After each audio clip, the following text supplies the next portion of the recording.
இன்றைய தியானத்தின் வேத பகுதி யோவான் 8:32. சத்தியத்தையும் அறிவீர்கள், சத்தியம் உங்களை விடுதலையாக்கும் என்றார். இந்த பகுதியில் ஏசப்பா நமக்கு என்ன சொல்கிறாருன்னா, சத்தியத்தையும் அறிவீர்கள், சத்தியம் உங்களை விடுதலையாக்கும். நம்ம இந்த காலத்தில் நிறைய பேர் நம்ம விடுதலையாக இருக்கிறோம், அதான் ஃப்ரீடமில் இருக்கிறோன்னு நினச்சிட்டு இருக்கோம். ஆனால் அந்த ஃப்ரீடமில் இருக்கிறவங்களும் நிறைய பயத்தில் இருப்பாங்க, பாவத்தில் இருப்பாங்க.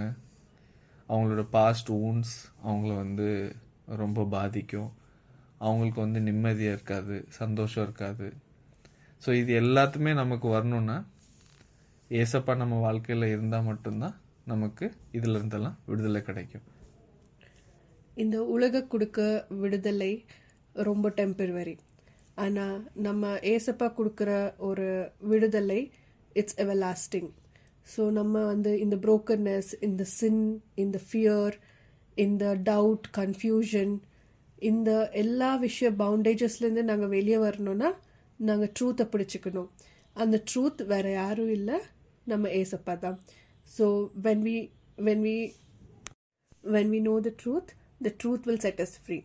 ஸோ இன்னைக்கு நம்ம லைஃப்பில் யோசிச்சு பார்க்கலாம், நம்மளை எது பிடிச்சிருக்கு, பிடிச்சு வச்சிருக்கு, எங்களை பாவமா, ஃபியரா, யாருக்கும் சொல்ல முடியாத பெயினா, டிசீஸா, இல்லை கஷ்டமா, அடிக்ஷன்ஸா, ஸோ லோன்லினஸ்ஸா, எல்லாரும் சுற்றி இருந்தாலும் நம்ம தனிமையில் இருக்கிற ஃபீலிங் இருக்கா.